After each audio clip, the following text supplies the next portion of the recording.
마틴 로이드 존스 목사님이 이런 말을 했습니다. 중요한 것은 삶이 아니라 삶을 대하는 용기다.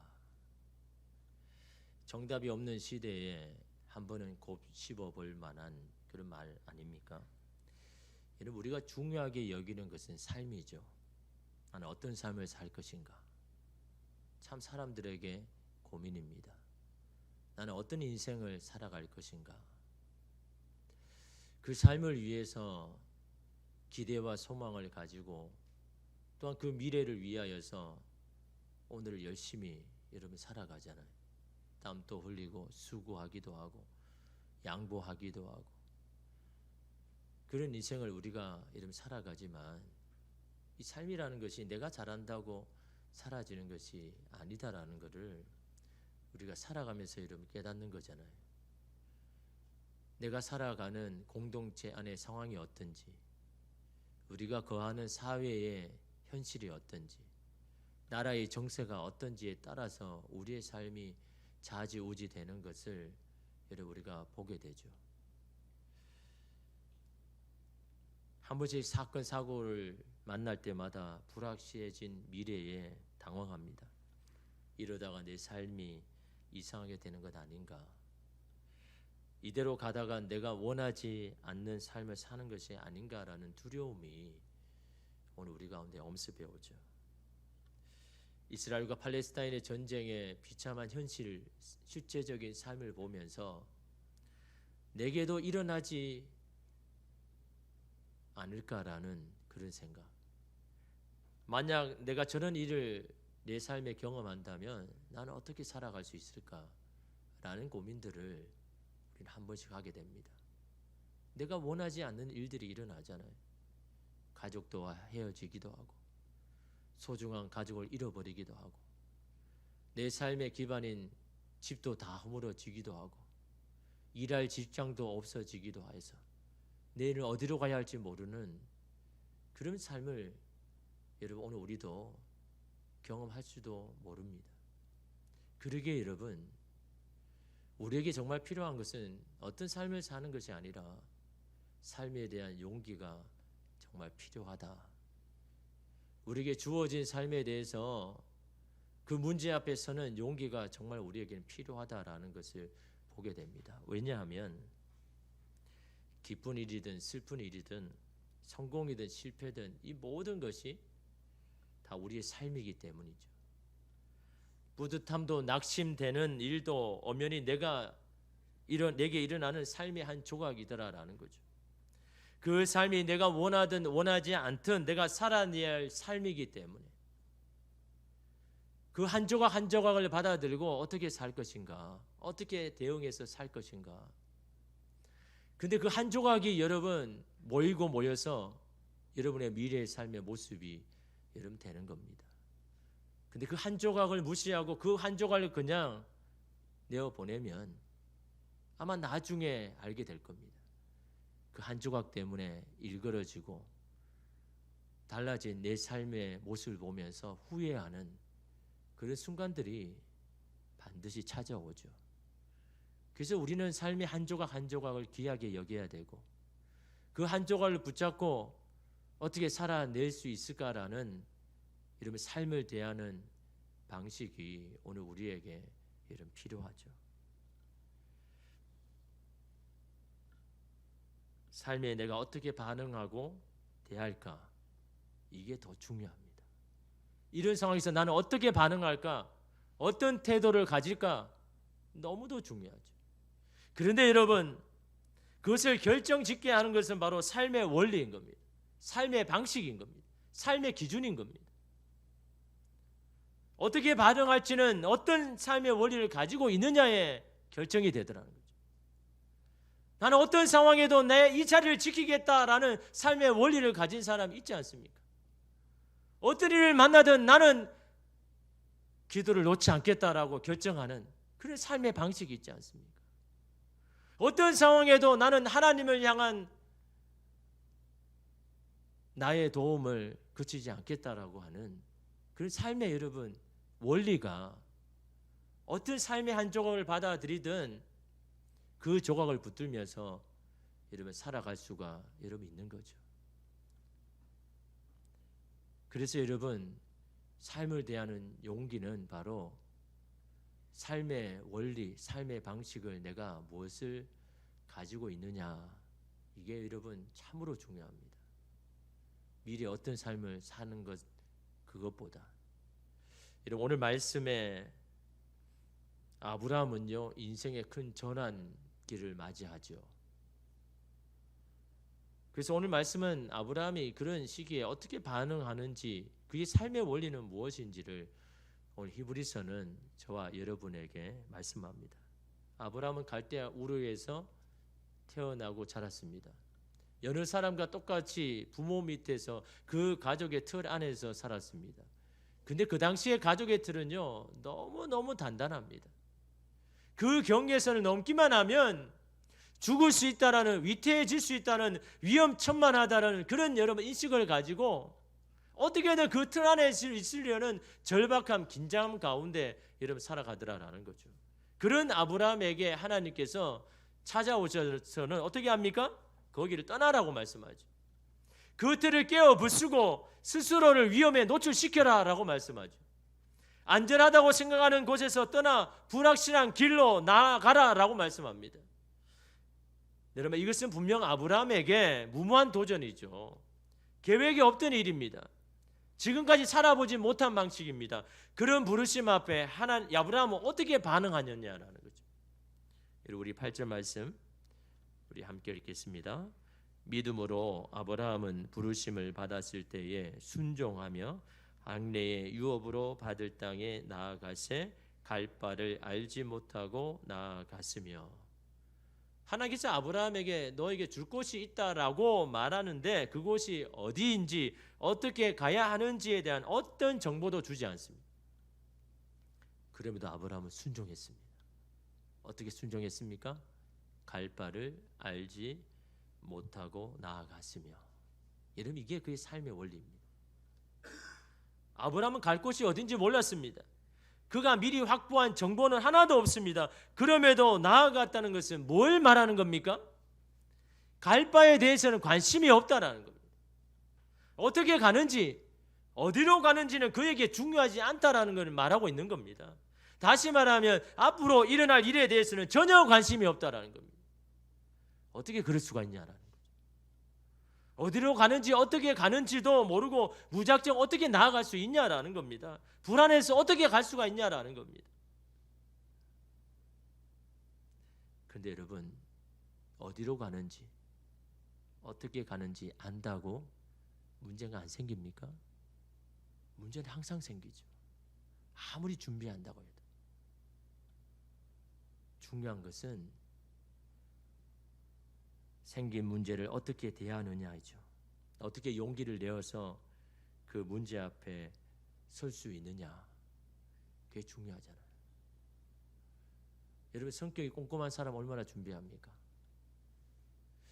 저도 MBTI가 ISTJ입니다. 계획적이죠. 이성적입니다.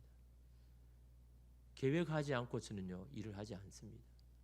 내일 일어날 일을 미리 저녁에 다 준비하죠. 시간별로 동선별로 어떻게 할까 머릿속으로 미리 자기 전에 시뮬레이션을 다 돌립니다. 이럴 때는 이렇게 하고 저럴 때는 저렇게 하고. 근데 여러분 그렇게 해봤지만요 늘 삶에는 내가 계획하고 준비한 것 거기가 아니라 다른 곳에서 문제가 항상 생겨나더라라는 거죠.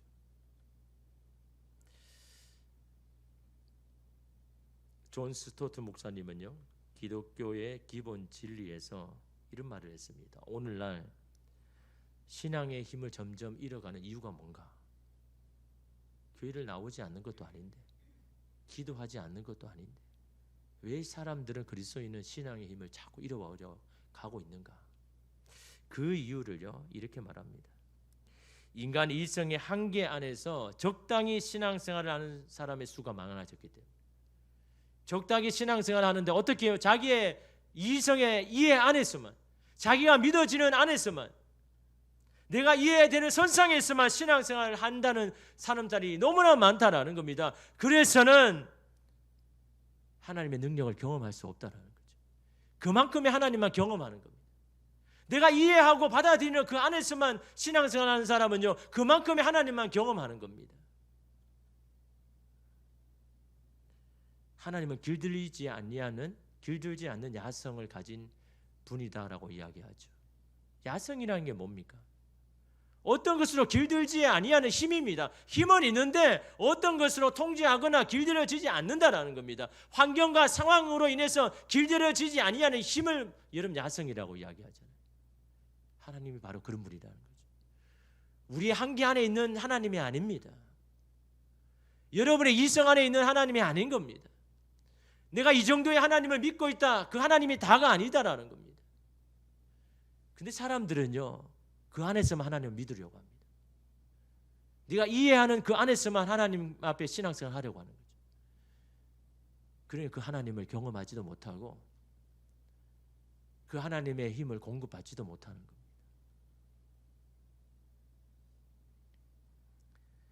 그런 하나님을 만나려면요, 우리에게도 믿음의 야성이 필요하죠. 이것저것 재고하는 것은 야성과 맞지 않습니다. 그 야성은 바로 믿음을 통해서 나타나는 겁니다. 믿음을 가지고 도전하고 시도하고 나아가는 겁니다. 그럴 때 그곳에 계시는 하나님을 만나고 능력의 하나님을 만나고 그 하나님을 경험하는 겁니다. 그럴 때 우리의 믿음의 야성이 여러분 단단해지고 강해지는 겁니다. C.S. 루이스의 나니아 연대기에 보면 예수님을 상징하는 이 사자인 아슬란을 설명하는 대목이 나오죠. 그러면서 그를 향하여 이렇게 말합니다. 그는 안전하지 않아. 그러나 선한 분이야. 그는 왕이야. 무슨 말입니까? 인간적인 눈으로 보면 그 사람은 위험해 보이고 위태해 보이고 불안해 보이는 것이 그게 현실입니다. 그러나 우리의 믿음은 그 사람은 선한 분이고 그 사람은 왕으로 우리가 따를 만한 사람이다라는 그 믿음. 내 눈으로 보이는 한계로 그 사람을 따를 것인가, 아니면 내가 그를 향한 믿음으로 그 사람을 따를 것인가. 거기에 믿음의 야성이 나타난다는 것을 말하고 있지 않습니까? 하나님은 인간의 한계 안에 머무시는 분이 아니죠. 인간이 상상할 수 없는 무한하신 능력을 가지신 분이 하나님 아닙니까? 오늘 우리의 신앙에 필요한 부분이 있다면 바로 이 신앙의 야성을 회복하는 거죠. 복잡하고 위험천만한 현실에 믿음을 가지고 뛰어드는 것입니다. 신앙의 야성은 문제 앞에 믿음을 발휘하고 믿음을 선택해서 나가는 겁니다. 현실을 선택해서 타협하면서 나가는 게 아니라 믿음을 선택하면서 나아가는 것이 바로 신앙의 야성입니다. 그것이 무모해 보이고 미련해 보여도 그게 하나님의 능력이 함께하는 겁니다. 그것이 세상을 두려워하는 이런 믿음이고 힘이 되는 거죠. 그것이 사자의 심장입니다. 사자가 용감한 게 뭘까요? 사자의 여러분 용기의 심장이 뭘까요? 자기 자신에 대한 믿음인 겁니다. 내 발 앞에 모든 짐승은 다 무너진다라는 이 믿음, 이 믿음이 있기 때문에 어떤 짐승도 대드는 겁니다. 덤벼드는 겁니다. 다른 사람이 아무리 그렇게 해도 내가 그렇게 믿어버리면요, 그 힘이 여러분 발휘되는 겁니다. 사자의 심장은 그의 신체에 있는 게 아닙니다. 내가 누구인가라는 그 믿음이 사자의 심장이 되어서 어떤 짐승도 두려워하지 아니하고 그 앞에 나아가는 겁니다. 믿음 또한 바로 그런 거죠. 그래서 인생의 문제를 극복하는 길은 문제와 씨름하는 게 아닙니다. 우리 흔히 문제를 씨름하죠. 이 문제를 어떻게 풀어갈까? 이 문제를 어떻게 해결할까? 그런 힘과 능력도 없으면서 그 문제만 붙들고 씨름합니다. 인생의 문제를 극복하는 길은요, 제한받지 않으시는 하나님을 경험하는 겁니다. 그 하나님을 경험할 때요, 문제가 작아집니다. 아무것도 아닌 것처럼 되어버리는 겁니다.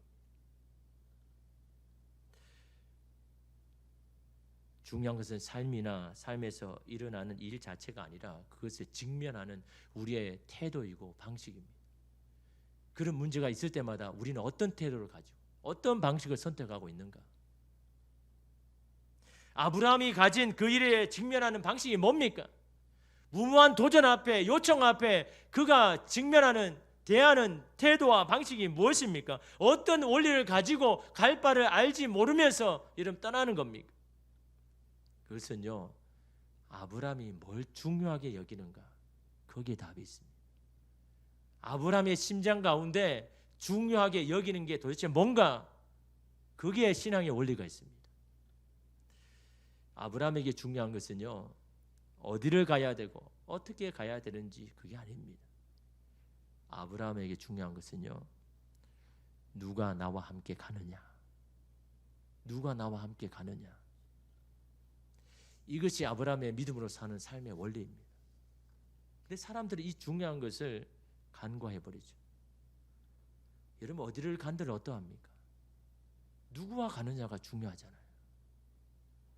아브라함이라고 왜 두렵거나 무섭지가 않겠습니까? 그러나 그 두려움을 해소하는 방법을 가야 할 것을 미리 아는 것으로 하지 않았다라는 겁니다. 누가 나와 함께 하느냐, 그게 그 두려움을 해소하는 이런 방법으로 붙잡고 있는 겁니다. 만약 그렇지 않았다면 하나님 앞에 물어봐야죠. 따져야 되지 않습니까? 하나님 안 가르쳐 주시면 저 안 갑니다. 제가 왜 목숨을 걸고 그 길로 가야 됩니까? 어디로 가야 되는지, 어떻게 가야 되는지를 하나님 알려주십시오. 그래야 제가 한 발자국이라도 내딛겠습니다. 가는 길이 중요하고 어떻게 가는지 중요했다면 물어봤겠죠. 근데 아브라함은요, 물어보지 않았습니다. 따지지도 않았습니다.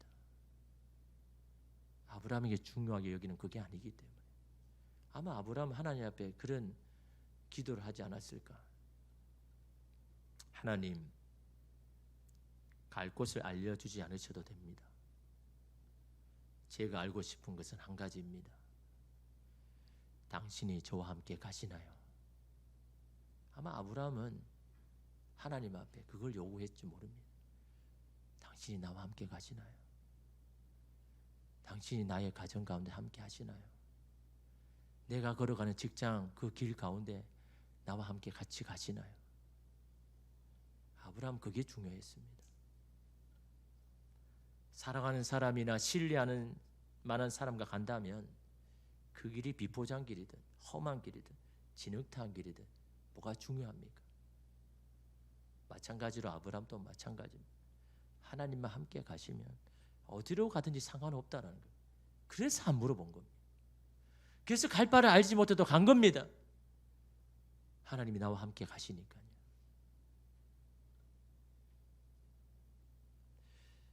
여러분이 지금 어떤 길을 걷는지가 중요한 것이 아니라 하나님이 여러분과 함께 가시느냐, 여러분 그게 중요합니다. 내 삶에 나 혼자 저 멀리 그냥 달려가고 있지 않은지, 그냥 내 생각으로 그냥 하나님 상관없이 달려가고 있지 않은지, 아니면 하나님이 나와 함께 가시는지, 여러분 그것이 여러분의 중요함의, 신앙의 중요함이 되어야 되는 겁니다. 그럴 때 아브라함처럼 갈 바를 알지 못해도, 어느 길로 갈지 못해도 그 주님 앞에 순종하며 믿음으로 여러분 따를 수가 있다라는 거죠. 여러분, 그것을 우리가 어떻게 알 수 있을까요? 아브라함의 중심에 뭐가 중요한지 어떻게 우리가 알 수 있을까요? 아브라함이 가나안 땅에 도착했을 때, 사실 여러분 하나님께서 가나안 땅에 대해서 염두에 두고 아브라함을 부르셨잖아요. 근데 그 실제로 가나안 땅에 도착했을 때 여러분 아브라함이 하나님 나타나셨는데 어떤 말씀하셨습니까? 히브리 창세기 12장 7절에 여호와께서 아브라함에게 나타나 이르시되 내가 이 땅을 내 자손에게 주리라 하신지라 자기에게 나타나신 여호와께 그가 그곳에서 제단을 쌓고. 어디를 봐야 됩니까? 이 땅을 누구에게요? 내 자손에게 주리라. 하나님 이거 아니지 않습니까? 아니 제게 주신다고 하셨지 않습니까? 제게 유업을 주신다고 하셨지 않습니까? 근데 자손에게 주신다고요? 어느 곳에 가야 되는지에 대해서 여러분 마음이 가 있고 중요하다면요, 속상하죠. 억울합니다. 하나님 그 하나 믿고 내가 지금 왔는데 아니 그거를 자손에게 준다고요? 그 말은요, 너가 그 땅을 소유하지 못할 수도 있다라는 그 말 아닙니까? 너가 못 받더라도 네 자손에게 내가 주겠다는 말이지만 그 말은 내가 못 받을 수도 있다라는 여러분 그 말 아닙니까? 그 땅에 대해서 여러분 중요했다 그러면요, 다윗은 속상해서 그냥 도망쳐 버렸을 겁니다. 다 포기하고 그냥 자기가 사는 옛날 고향으로 돌아가 봤겠죠. 근데 아브라함은 어떻게 반응합니까? 나에게 나타나신 하나님께 바로 그것에 제단을 쌓고 예배를 드렸다. 아브라함에게 중요한 게 뭡니까? 지금 또 나타나셔서 나와 함께 하셔서 말씀하시는 하나님, 그 하나님이 아브라함에게 중요한 겁니다. 그래서 그 하나님 앞에 예배를 드리는 겁니다. 현실은 내 자손에게 주는 일이 일어나더라도 지금도 나와 함께 하시는 하나님, 나에게 나타나셔서 말씀하신 하나님, 그 하나님으로 충분합니다. 그렇게 제단을 쌓고 예배를 드렸습니다. 아브라함이 이때만 했을까요? 또 다른 곳으로 옮겼는데요, 그곳에서도 제단을 쌓고 여호와 이름을 불렀다. 나에게 나타나신 하나님, 나와 동행하신 하나님, 그 하나님의 이름을 부르고 여러분 그 나그네 길을 걸어갔습니다. 왜 그럴까요? 함께 하시는 하나님과의 교제의 시간이 너무나 힘이 되고 위안이 되고 능력이 되었기에 하나님과 함께 걸어가는 그 길이 너무너무 행복했기 때문에 주님 그 땅 내 자손에게 주셔도 괜찮습니다. 하루하루가 주님과 함께 걷는 이 길이 내게는 너무 행복합니다. 아브라함이 여러분 그런 마음으로 가지 않았을까? 대학 동아리 중에 이 거지 전도단이라는 동아리가 있었습니다. 이름이 이상하죠. 거지 동아리, 거지 전도단. 그 말 그대로 그 동아리 사람들은요, 방학이 되면 팀을 나눠 가지고 한 지역을 정하고는 그 지역에 가서 이제 전도를 하는데 아무것도 가지지 않습니다. 휴대폰도 두고 가고 현금도 두고 가고 그냥 갑니다. 어떻게 가든지 그 곳에 도착해야 됩니다. 빌려서 타든지 얻어 타든지 어떻게든 가야 되는 거예요. 걸어서 가든지 어떻게든 그 가야 되는 거예요. 제 성격상 보면 굉장히 위험해 보이고 위태해 보이고, 아니 저렇게 무모한 도전을 할 수 있을까? 제가 찬양 그 문화 선교 동아리에 있었거든요. 그래서 방학 되면 시골 교회에 가서 찬양 집회를 했습니다. 그래서 저희 동아리 인들이 거의 40명입니다. 월십하는 동아리도 친구들도 한 10몇 명 있고, 악기 세션도 다 이렇게 있고, 싱어들도 한 10명이 되고, 또 이렇게 시스템 준비하는 사람도 있고, 한 40명이 움직입니다. 그 시골 교회 가면요, 미리 다 준비를 하죠. 너 이거 맡고, 그 당시에 뭐 학생들이 돈이 있습니까? 교회 이야기해서 너 이 앰프 가져오고, 너 저 이 마이크 가져오고, 다 지시를 해가지고 딱 모였을 때는 확인해가지고 여러분 그걸 가지고 이제 시골 교회 가서 저녁에 이렇게 집회를 하고 그를 했는데요. 이 친구들은 아무것도 안 가집니다. 아무것도 없이 그냥 갑니다. 그런데 그들에게 항상 주지시키고 있는 것이 말이 뭐냐 하니까요, 어디를 가든 하나님이 너와 함께 동행하신다. 이거 아닌 한 가지만 계속 주지시킵니다. 근데 여러분 이게요 그때 특별한 방법이 아닙니다. 예수님께서 제자들을 2명씩 선교하면서 파송할 때 하나님 예수님이 하신 방법이거든요. 마태복음 10장 9절에서 11절에 보면 너희 전대에 금이나 은이나 동을 가지지 말고 여행을 위하여 배낭이나 두벌 옷이나 신이나 지팡이를 가지지 말라. 이런 일꾼이 자기의 먹는 것 받는 것이 마땅하이다. 다시 말하면 주의 일을 하는데 그 먹는 것 받는 건 당연하다. 어떤 성이나 마을에 들어가든지 그 중에 합당한 자를 찾아내어 너희가 떠나기까지 거기서 머물라. 이게 예수님이 하신 방법이거든요. 그들도 똑같이 예수님 하신 방법대로 똑같이 사는 겁니다. 그래서 떠나기 전에 얼마나 기도를 많이 준비하는지 모릅니다. 왜요? 간절하니까요. 돈이라도 넉넉하게 가지고 뭐 그러면 여러분 걱정 없이 갈지 않겠습니까? 뭐 기도할 정도가 뭐 할 필요가 있겠습니까? 이미 내가 뭐 돈도 가지고 뭐도 다 가졌는데. 근데 그거 없이 가야 되니까. 전적으로 하나님만 바라봐야 되니까 기도가 간절해지는 겁니다. 하나님 도와주지 아니하면 저희는 굶어야 됩니다. 도와주시지 않으면 그냥 노상에 자야 됩니다. 하나님이 함께 해주셔야 됩니다. 떠나기 전에 얼마나 기도 많이 하는지 모릅니다. 말씀도 나누면서 묵상하면서 읽으면서 그 말씀의 힘을 얻어가지고, 왜요? 마음의 두려움과 불안이 왜 안 일어나겠습니까? 그 두려움을 종식시키기 위해서 계속해서 말씀 붙잡고 기도 붙잡고 여러분 준비하는 겁니다. 그래서 떠나는 거죠. 근데 여러분 일주일 동안 갖고 돌아오는 그 모습 보면요 놀랍니다. 막 얼굴에 보면요 막 행성은 거지 같은데 막 씻지도 잘 못해가지고, 근데 그 마음에는요 내일 오늘 내가 순교해도 될 만한 그런 열정과 뜨거움으로 여러분 가득 차더라는 거죠. 아니 저렇게 고생했는데, 저렇게 불편한 삶을 살았는데 도대체 저들의 마음에 심장에 불을 일으킨 게 뭔가? 그것은 바로요 한 주 동안 함께 동행하시는 하나님의 능력과 손길을 경험하니까 너무 정확하게 먹을 것을 주시고 잘 것을 예비해 주시고 하나님의 도움의 손길을요 그곳에서 너무너무 생생하게 여러분 경험하니까 이 하나님은 그래 항상 나와 함께 하셔 라는 사실을 내 현실 가운데 내가 경험하니까요 두려울 게 없는 겁니다. 아니 아무것도 없이 가도 일주일 동안 살아냈는데 뭐가 두렵겠습니까? 내가 가진 것이 적어도 두렵지 않습니다. 나를 도와줄 사람이 없어도 두렵지 않습니다. 항상 살아계셔서 나와 동행하신 하나님을 여러분 경험했는데 뭐가 두렵습니까? 경험하지 못하니까 두렵죠. 경험하지 못하니까 불안하죠. 경험하지 못하니까 떨리는 거죠.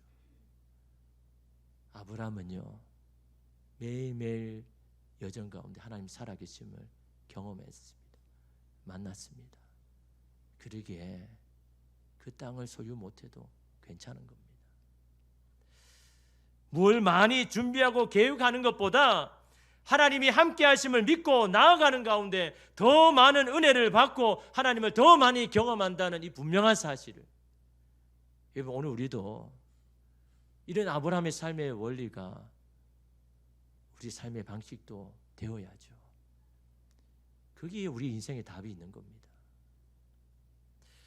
둘째로 아브라함이 갈 바를 알지 못하고 갈 수 있었던 것은요, 그에게 중요한 것은 어떻게 가는지에 대한 여정보다 목적지가 중요했습니다. 근데 그 목적지는요 내가 바라고 원하는 게 아니었잖아요. 하나님이 약속하신 땅 아닙니까?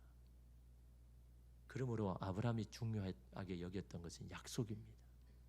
하나님이 하신 약속, 그 약속은 반드시 이루어지고 행하여 주실 것이라는, 세상은 변해도 하나님은 변하지 않고 늘 그 자리에서 그 일을 행하시고 약속하신 것을 이루실 것이라는 그 약속을 중요하게 여겼기 때문에 갈 바를 알지 못하고 나아간 것이죠.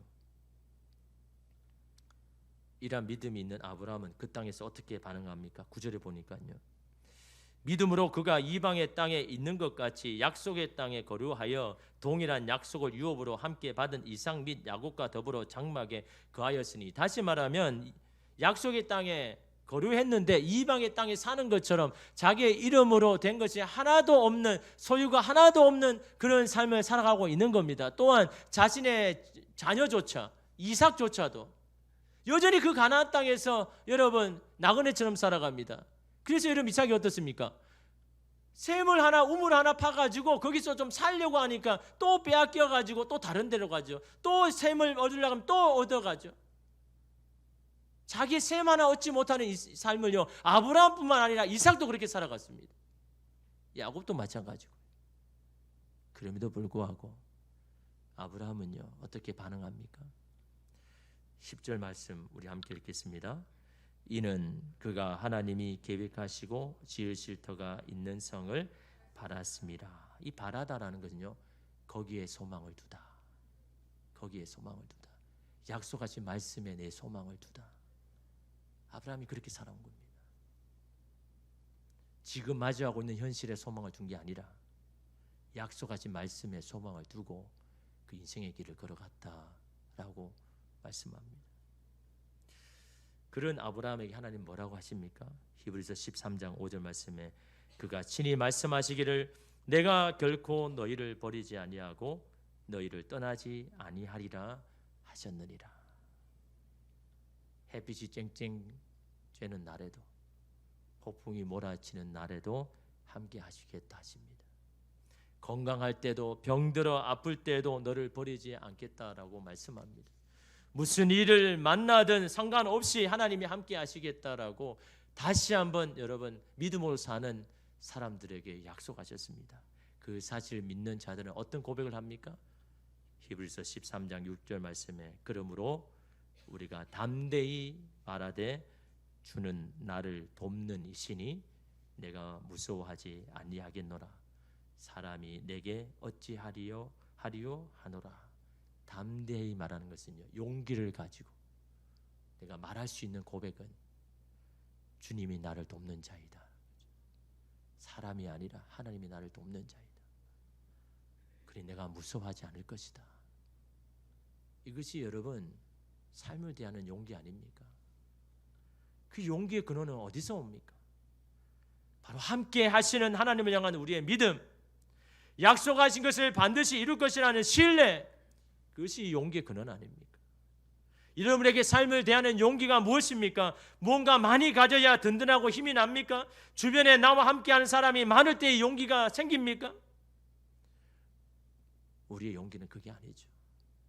변하지 아니하시는 하나님, 늘 신실하게 행하시는 하나님, 항상 나와 동행해 주시는 하나님, 그 하나님에 대한 믿음이 바로 삶을 넉넉하게 살 수 있는 용기가 됨을 여러분 오늘 말씀을 통해서 깨닫고 아브라함이 걸어갔던 삶의 원리, 오늘 저와 여러분의 삶의 원리 되어 오늘 우리가 중요하게 여기는 것은 다른 것이 아니라 주님 나와 함께 가십니까? 나와 함께 동행하십니까? 그 사실 붙잡고 그 길을 걸어가는 마지막까지 그 길 가운데 나아가는 저와 여러분 되시기를 주님의 이름으로 축복합니다. 기도하겠습니다.